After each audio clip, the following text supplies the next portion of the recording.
इस एपिसोड की स्टार्टिंग में हम देखते हैं ब्रोली को। इस मोड पर ब्रोली काफ़ी पीसफुली हॉल में बैठा हुआ था सोफा पर और उसके साइड में उसकी वाइफ बैठी हुई थी। इस मोड पर गोहान ब्रोली के पास आता है और वो ब्रोली से कहता है, अंकल मुझे आपसे काफ़ी इंपॉर्टेंट बात करनी थी। यहाँ पर जो ब्रोली है वो कहता है, मैं तुम्हारी बातें सुन रहा हूँ। गोहान कहता है कि ये ज़रा सा अकेले में है। इस मोड पर ब्रोली कहता है कि तुम जो भी कहना चाहते हो तुम वही यहीं पर कहो। इस मोड पर तुम ये चिंता मत करो कि मेरी वाइफ क्या कहेगी। यहाँ पर जो गोहान है वो ब्रोली की वाइफ की तरफ देखता है और ब्रोली की वाइफ इस मोड पर उनकी बातें सुन रही थी। यहाँ पर जो गोहान है वो कहता है कि मैं एक लड़की से प्यार करता हूँ और ब्रोली कहता है, पर तुम्हें तो पहले से शादी हो चुकी है। ठीक है, फिर भी मुझे बताओ कि वो लड़की कौन है। यहाँ पर गोहान जेनिफर का नाम लेता है। इस मोड पर कुछ टाइम के बाद कैकेरॉट वहाँ पर आता है। कैकेरॉट ब्रोली से कहता है, डैड मुझे आपसे काफ़ी इंपॉर्टेंट बात करनी थी अकेले में। यहाँ पर जो ब्रोली है वो कहता है, तुम्हें जो भी बातें करनी है अपनी मॉम के सामने करो। और यहाँ पर गोहान भी खड़ा था। इस मोड पर गोहान वहाँ से जाने लग जाता है। ब्रोली कहता है, तुम क्यों जा रहे हो, तुम भी हमारे अपने हो। यहाँ पर कैकेरॉट थोड़ा सा हिचकिचाता है, बट फिर भी वो हर किसी के सामने ये कहता है कि मैं एक लड़की से काफ़ी ज़्यादा प्यार करता हूँ और उसका नाम है जेनिफर। इस मोड पर गोहान भी उसे ये बताता है कि वो भी जेनिफर से प्यार करता है और वो उससे शादी करना चाहता है। कैकेरॉट को लगता है कि गोहान यहाँ पर मजाक कर रहा है और कैकेरॉट एक स्माइल करता है। गोहान बिल्कुल भी स्माइल नहीं करता, वो इमोशनलेस तरीके से कैकेरॉट की आंखों में दिखता है। और यहाँ पर कैकेरॉट रियलाइज़ करता है कि कहीं ना कहीं गोहान भी सच कह रहा है। यहाँ पर ये दोनों ही एक दूसरे से आर्ग्यूमेंट करने लग जाते हैं। इस मोड पर ब्रोली कैकेरॉट से बात करने लग जाता है और यहाँ पर ब्रोली थोड़ा सा गुस्से से बात करता है। वो कैकेरॉट से कहता है, देखो कैकेरॉट, तुम्हारी शादी जेनिफर से कभी नहीं हो सकती। उसकी शादी होगी तो गोहान से ही होगी, क्योंकि वो कहीं ना कहीं गोहान से लिंक्ड है, वो तुमसे लिंक्ड नहीं है। इस मोड पर कैकेरॉट अपने फादर से आर्ग्यूमेंट करने लग जाता है और हम ये जान पाते हैं कि इस मोड पर कैकेरॉट जो है वो बचपन से ही काफ़ी सारी चीज़ सहता आ रहा है, पर उसने कभी अपने डैड से शिकायत नहीं करी। और इस मोड पर वो काफ़ी ज़्यादा फ्रस्ट्रेट हो चुका है अपनी लाइफ से, पर उसे एक उम्मीद की किरण दिखी और वो थी फीमेल सेन। वो कहता है कि गोहान हो सकता है उसके टाइमलाइन के जेनिफर के साथ कनेक्टेड हो, पर वो इस जेनिफर के साथ कनेक्टेड नहीं है। ये जेनिफर एक सिंपल मॉडल थी, मैंने इसे ट्रेन कर कर इस लेवल तक पहुंचाया है। इस मोड पर ब्रोली कैकेरॉट से कहता है, अगर तुम उसका पीछा नहीं छोड़ोगे तो फिर इस घर में रहने की कोई भी ज़रूरत नहीं है और जल्द से जल्द यहाँ से निकल जाओ, वरना उसका पीछा छोड़ दो। ये बात सुनकर ब्रोली की वाइफ एकदम से भड़क जाती है। वो कहती है, तुम्हारा बेटा जब से छोटा था तब से उसने अपनी सारी चीज़ों को सेक्रीफाइस कर दिया है। जिस एज में इसके जितने लड़के खेलते थे तब वो ट्रेनिंग करता था। जिस एज में लड़के ट्रेनिंग करना स्टार्ट करते थे उस एज में इसने तुम्हें हराया था, फर्स्ट स्ट्रॉन्गेस्ट को हराया था। तुमने इसके ऊपर हमेशा प्रेशर बनाए रखा, तुम एक अच्छे फादर बिल्कुल भी नहीं हो। फिर वो कैकेरॉट से कहती है, कैकेरॉट अभी तुम्हें तुम्हारे फादर की बात मानने की कोई भी ज़रूरत नहीं है। जैसा तुम्हारे दिल में आ रहा है तुम वैसा करो, देखती हूँ तुम्हारे फादर क्या ही कर लेंगे। इस मोड पे ब्रोली की वाइफ की बातें ब्रोली के साथ दिल में लगती है और यहाँ पर जो ब्रोली है वो काफ़ी ज़्यादा गुस्सा हो जाता है। वो अपने हाथ में एक काफ़ी पावरफुल अटैक बनाता है। ये अटैक वैसे तो उसकी वाइफ को इंजर करने के लिए नहीं था, बस सज़ा देने के लिए था। इससे उसे कुछ ज़्यादा फर्क नहीं पड़ेगा। पर हाँ, यहाँ पर जो गोहान है वो एकदम से ब्रोली की वाइफ के सीधा सामने आ जाता है। फिर उसके सामने कैकेरॉट आ जाता है। यहाँ पर जो ब्रोली है उसके हाथ में काफ़ी पावरफुल अटैक बन रहा था और हो सकता है यहाँ पर वो अटैक शूट कर दे, बट तभी अचानक से दरवाज़ा तोड़कर जेनिफर वहाँ पर आ जाती है और इस मोमेंट पर वो ब्रोली के उस अटैक के काफ़ी ज़्यादा आगे आकर खड़ी हो जाती है। अगर ये अटैक गलती से थोड़ा सा भी आगे हुआ तो फिर ये फीमेल सेन के सर पर जाके लगेगा और ये अटैक हो सकता है गोहान, कैकेरॉट और ब्रोली की वाइफ के लिए डेंजरस ना हो, पर वो इसके लिए काफ़ी ज़्यादा डेंजरस है। यहाँ पर ब्रोली डर जाता है और वो अपने अटैक को वैनिश करने लग जाता है। इस मोड पर ब्रोली काफ़ी ज़्यादा गुस्से में था। वो अपने अटैक को वैनिश करता है और वो फीमेल सेन पर चिल्लाता है। वो कहता है कि तुम्हारी यहाँ पर जान भी जा सकती थी। फीमेल सेन कहती है कि मैं आप पर भरोसा करती हूँ, ये अटैक मुझे टच भी नहीं होगा, ये चीज़ मैं जानती थी। इस मोड पर ब्रोली शांति से बैठ जाता है और यहाँ पर जो फीमेल सेन है वो फ्रेश होने चली जाती है। ब्रोली कैकेरॉट और गोहान से कहता है, देखो मैं नहीं चाहता कि इस मोड पर मैं तुम दोनों से ही ज़्यादा बातें करूं और मेरा मत्था और गर्म हो जाए। तुम दोनों अपने आप में ही देख लो तुम्हारा, और फिर क्या डिसीजन निकलता है मुझे बताना मत भूलना। इस मोड पर फीमेल सेन अपने वॉशरूम से बाहर आ रही थी और जब वो अपने वॉशरूम से बाहर आती है तब वो देखती है कि गोहान और कैकेरॉट दोनों ही उसके वॉशरूम के ठीक सामने खड़े हैं और यहाँ पर वो फीमेल सैन से कहते हैं हमें तुमसे काफ़ी इंपॉर्टेंट बात करनी है।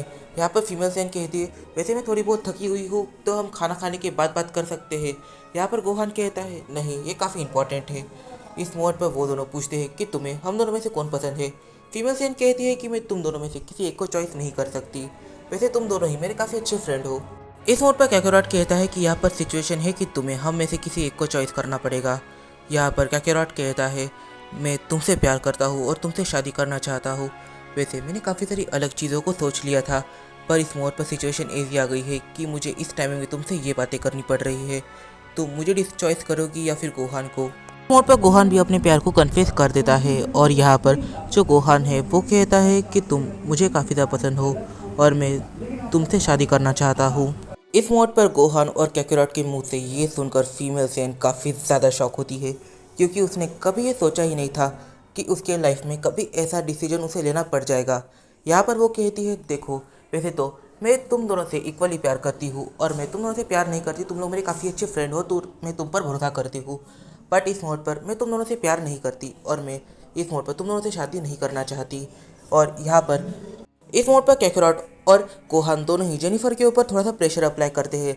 यहाँ पर जेनिफर कैकेरॉट और गोहान से कहती है मैं कुछ टाइम लूँगी फिर मैं तुम दोनों को बताऊँगी।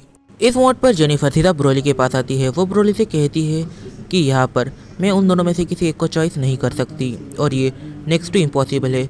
यहाँ पर ब्रोली समझ जाता है कि इस मोड पर जेनिफर क्या कहना चाहती है। ब्रोली कहता है देखो तुम्हें उन दोनों में से किसी एक को चॉइस करना ही पड़ेगा और यहाँ पर किसी एक का दिल तो तुम्हें दुखाना ही पड़ेगा, इसके अलावा और कोई चारा नहीं है। और इस मोड पर हम ये देखते हैं कि कहीं ना कहीं पर ब्रोली भी इस चीज़ से काफ़ी ज़्यादा परेशान था। ब्रोली जेनिफर से कहता है जेनिफर मैं कुछ टाइम के लिए बाहर जा रहा हूँ, अगर कोई भी मुझे पूछे तो फिर तुम बता देना कि वो बाहर गए हुए हैं और कहाँ पर गए हुए ये मत बताना, असल में मैं अपने काफ़ी अच्छे फ्रेंड से मिलने जा रहा हूँ। इस मोड पर ब्रोली टेलीपोर्ट करता है ड्रिप गोकू के पास और यहाँ पर जो ड्रिप गोकू है वो ब्रोली से कहता है मैं पहले से जानता था। इस मोड पर ड्रिप गोकू ब्रोली से कहता है तुम्हें इतना टेंशन नहीं लेना चाहिए, आओ हम दोनों बैठकर बातें करते हैं। ब्रोली और गोकू दोनों ही बैठकर काफ़ी शांति से बातें कर रहे थे। यहाँ पर ड्रिप गोकू कहता है जो चीज़ें होने वाली है वो मैं काफ़ी अच्छे से जानता हूँ, अब तुम्हें वहाँ पर जाकर उन दोनों को ऑब्जर्व करना है।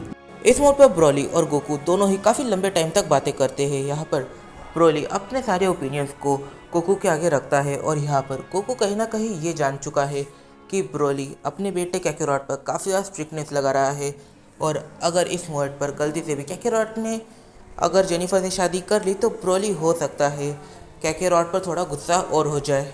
ब्रोली वापस से एक पोर्टल क्रिएट करता है और जहाँ से वो आया था वो वहाँ पर वापस से टेलीपोर्ट हो जाता है उसके घर पर। इस मोड पर ब्रोली जैसे ही अपने घर जाता है एकदम से वो तैयार होने लग जाता है। इस मोड पर ब्रोली काफ़ी ज़्यादा सीरियस लग रहा था। ब्रोली गोहान और कैकेरॉट इन दोनों से ही पूछता है क्या तुम मेरे साथ चलोगे। इस मोड पर गोहान को कुछ भी पता नहीं था, बट फिर भी गोहान तैयारी कर लेता है और वो ब्रोली को ज्वाइन करने वाला होता है कि तभी इस मोड पर कैकेरॉट भी वहाँ पर आ जाता है। कैकेरॉट, गोहान और ब्रोली ये तीनों ही तैयारी कर कर घर से निकल जाते हैं, क्योंकि यहाँ पर साइंस का एक ऐसा फेस्टिवल होने वाला है जिस फेस्टिवल का इंतज़ार वैसे तो कैकेरॉट कर रहा था ताकि वो जो जेनिफर है उसे प्रपोज कर सके, पर जो चीज़ें पहले हो चुकी है अब उन चीज़ों को करने का कोई प्रॉफिट नहीं रह जाएगा। इसकी वजह से कैकेरॉट इस मोड पर जेनिफर को पूछता भी नहीं है। इस मोड पर गोहान, ब्रोली और कैकेरॉट ये तीनों ही निकल जाते हैं उस फेस्टिवल के अंदर और यहाँ पर वो उस फेस्टिवल को पूरी तरीके से घूमते हैं, काफ़ी ज़्यादा इंजॉय करते हैं। इस मोड पर गोहान और कैकेरॉट दोनों ही काफ़ी सारी ज्वेलरीज को परचेज करते हैं ताकि वो इन ज्वेलरीज को गिफ्ट दे सके जेनिफर को और हो सकता है जेनिफर इससे काफ़ी ज़्यादा खुश हो जाए। इस मोड पर ज्वेलरीज को परचेज करते करते जो गोहान और कैकेरॉट है वो दोनों आपस में लड़ पड़ते हैं और यहाँ पर जेनिफर को मीठा थोड़ा बहुत पसंद है तो फिर यहाँ पर वो लोग स्वीट्स परचेज करने भी जाते हैं, पर इस मोड पर वो एक दुकान में जा रहे थे तो फिर ये दोनों आपस में फिर से झगड़ पड़ते हैं और यहाँ पर ये दोनों ही अलग अलग दुकान में जाने लग जाते हैं। इस मोड पर ब्रोली इन दोनों की वजह से काफ़ी ज़्यादा इरिटेट हो रहा था और एक टाइम ऐसा आ जाता है कि कैकेरॉट और गोहान दोनों सही में लड़ पड़ते हैं, मतलब कि मारा पीटी करने पर आ जाते हैं। यहाँ पर जो ब्रोली है वो काफ़ी तेज़ से जाता है और कैकेरॉट, गोहान इन दोनों के ही गर्दन के पीछे काफ़ी ज़ोर से पकड़ लेता है और फिर वो इन दोनों को चिल्लाने लग जाता है तुम दोनों ये कर क्या रहे हो, हम फेस्टिवल में आए हैं और तुम यहाँ पर ही मेरी पूरी इज्जत निकाल दोगे। यहाँ पर जो ब्रोली है वो काफ़ी ज़्यादा गुस्सा हो गया था और काफ़ी ज़्यादा फ्रस्ट्रेट हो गया था। इस मोड पर ब्रोली, गोहान और कैकेरॉट इन दोनों को ही घर पर लेके आ जाता है। क्योंकि अगर ये लोग फेस्टिवल में रुकते तो कहीं ना कहीं ब्रोली का नाम ही खराब कर दे, क्योंकि ये लोग फेस्टिवल में पूरा टाइम झगड़ा ही कर रहे थे। इस मोड़ पर ब्रोली घर का दरवाज़ा खोलता है और इस मोड़ पर गोहान देखता है चीची और गोटेन को। इस मोड़ पर गोटेन चिल्लाता है, तुम फेस्टिवल में गए थे तो तुम मेरे लिए कुछ लाए हो या नहीं? और यहाँ पर चीची भी यही सेम सवाल करती है। फिर हम ये देख पाते हैं कि चीची के साइड में इस मोड़ पर वेडल भी खड़ी हुई थी। वेडल गोहान से कहती है, गोहान मैंने तुम्हें काफ़ी ज़्यादा मिस किया। इस मोड़ पर कैकेरॉट गोहान की फैमिली को देखता है और यहाँ पर उसे पता चलता है कि गोहान की पहले ही एक शादी हो चुकी है। यहाँ पर जो कैकेरॉट है वो गोहान के कंधे पर हाथ रखता है और कहता है, तो तुम्हारी पहले से एक शादी हो चुकी है, तो तुम्हारे मॉम डैड तुम्हें दूसरी शादी के लिए अलाउ तो नहीं करेंगे, मुझे ऐसा लग रहा है। इस मोड़ पर कैकेरॉट की मॉम और चीची ये दोनों ही अपने गोहान के और कैकेरॉट के बैग में चेक करने लग जाती है कि आखिर उन्होंने क्या गिफ्ट लाया है उनके लिए। असल में ब्रोली ने घर पे फ़ोन करके कह दिया था कि कैकेरॉट और गोहान ने चीची के लिए और ब्रोली की वाइफ के लिए गिफ्ट्स लिए हैं, और इस मोड़ पर वो दोनों उन गिफ्ट्स को ही चेक कर रही थी। इन नेकलेस को देखकर वो दोनों ही काफ़ी ज़्यादा खुश हो जाती है। इस मोड़ पर वेडल आगे आती है और वो गोहान से पूछती है, आखिर तुम मेरे लिए क्या गिफ्ट लेके आए? और इस मोड़ पर गोहान के पास वेडल को देने के लिए कोई भी गिफ्ट नहीं था। इस मोड़ पर कैकेरॉट चुपके से अपने जेब में हाथ डालता है, एक चीज़ को निकालता है और चुपके से गोहान की जेब में डाल देता है। वो गोहान के कान में कहता है, जो मैंने अभी तुम्हारे जेब में डाला है उसे अपनी वाइफ को गिफ्ट करो, वो काफ़ी खुश हो जाएगी। इस मोमेंट पर जो कैकेरॉट होता है उसने गोहान की जेब में जो चीज़ डाली थी, गोहान उस चीज़ को निकालता है और उसे पता चलता है कि ये एक सील है। इस मोड़ पर वो इस सील को वेडल को दे देता है। वो वेडल से कहता है, ये एक ऐसा सील है जो काफ़ी पावरफुल एम्परर को डिफीट करने के बाद मिलता है, और मुझे काफ़ी ज़्यादा मेहनत करनी पड़ी थी उस एम्परर को डिफीट करने में, और इस मोड पर ये मैं तुम्हें दे रहा हूँ। इस मोड पर चीची इस सील को देखकर काफ़ी ज़्यादा शौक होती है, क्योंकि दिखने में था ही इतना सुंदर। और यहाँ पर मैं तुम्हें एक चीज़ बता दूँ कि यहाँ पर चीची, वेडल, हर कोई जानता है कि गोहान दूसरी शादी करने वाला है। बट इस मोड पर वो लोग गोहान से इसके बारे में पूछते हैं और गोहान यहाँ पर कहता है, हाँ मैं दूसरी शादी करना चाहता हूँ। पर हाँ, गोहान को कोई भी नहीं रोकता, ना ही वेडल, ना ही चीची, ना कोई। इस मोड पर समय थोड़ा बीतता है। हम देखते हैं कैकेरॉट को। कैकेरॉट इस मोड पर वेडल के काफ़ी पास आ जाता है और वो वेडल से पूछता है, क्या गोहान की दूसरी शादी करने से तुम्हें कोई भी प्रॉब्लम है? यहाँ पर वेडल कहती है कि मुझे गोहान की दूसरी शादी से कोई भी प्रॉब्लम नहीं है।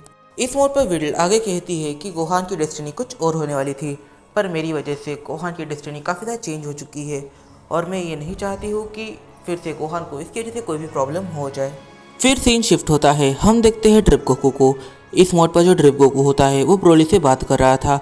यहाँ पर ड्रिप गोकू कहता है, अगर तुम मेरी बात सुनो तो यहाँ पर गोहान पीछे हटने को तैयार नहीं है, ना ही यहाँ पर कैकेरॉट पीछे हटेगा। तो फिर यहाँ पर ब्लड बैटल के अलावा और कोई भी चारा नहीं है फीमेल सेन की शादी कराने का। इस मोड पर ब्रोली जो होता है वो भी यही सोचता है, क्योंकि जब तक चीज़ें शांत है तब तक चीज़ें शांत है, पर अगर एक बार ये दोनों में से कोई एक भी पागल हो जाए तो फिर चीज़ें काफ़ी ज़्यादा बाहर निकल जाएगी। इसकी वजह से जितना जल्दी हो सकता है उतना जल्दी काम करके निपटा दिया जाए तो अच्छा होता है। दूसरी तरफ ड्रिप रन के सारे ही गॉड्स को इसकी भनक लग जाती है कि स्ट्रॉन्गेस्ट वन और स्ट्रॉन्गेस्ट सेकंड ये दोनों ही एक दूसरे से लड़ने वाले हैं, और वो भी एक ब्लड बैटल के तौर पर। तो वो सब भी इस मोड में ब्रोली को चिट्ठी लिखते हैं कि अगर स्ट्रॉन्गेस्ट वन और स्ट्रॉन्गेस्ट सेकंड एक दूसरे से बैटल करेंगे, एक ब्लड बैटल, तो फिर वो ड्रिप रन के अंदर उनके इलाके में बिल्कुल भी नहीं होनी चाहिए। जिस टाइमिंग पर ब्रोली के हाथ में वो चिट्ठी लगती है उसी दिन गोहान और कैकेरॉट इन दोनों की एक छोटी वजह से लड़ाई हो जाती है, और यहाँ पर ये दोनों एक दूसरे के ऊपर की अटैक्स करने लग जाते हैं। और इस मोड पर ये दोनों फर्स्ट और सेकंड स्ट्रॉन्गेस्ट है, तो फिर इनकी स्ट्रेंथ का तुम अंदाज़ा ही लगा सकते हो। इस मोड पर वो दोनों बैटल कर रहे थे और जेनिफर बार बार इनके बैटल में इंटरफेयर कर रही थी ताकि वो इन्हें रोक पाए, पर वो दोनों बार बार जेनिफर को चिल्ला रहे थे, उसे डांट रहे थे कि तुम यहाँ से चली जाओ। पर जेनिफर जो इन दोनों की ये बैटल नहीं चाहती थी वो इन्हें रुकने को कहती है, पर ये लोग रुकने को तैयार ही नहीं थे। और इन सब के बीच में एक की अटैक जेनिफर को लग जाता है और उसकी सिचुएशन क्रिटिकल हो जाती है। इस मोड पर ब्रोली वहाँ पर आता है और वो अपनी आंखों से ये देखता है कि जेनिफर की हालत काफ़ी ज़्यादा ख़राब हो चुकी है। इस मोड पर वो जैसे अपना दम तोड़ने वाली है।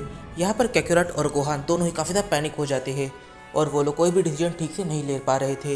यहाँ पर ब्रोली आता है, वो जेनिफर को हील करता है और वो इस मोड पर गोहान और कैकेरॉट इन दोनों को ही कुछ भी नहीं कहता। वो जेनिफर को उठाता है और घर निकल लेता है। इस मोड पर ब्रोली के साथ यहाँ पर गोकू भी आया था। इस मोड पर ब्रोली जेनिफर को लेकर वहाँ से निकल लेता है और यहाँ पर जो गोकू होता है वो काफ़ी ज़्यादा सीरियस हो जाता है।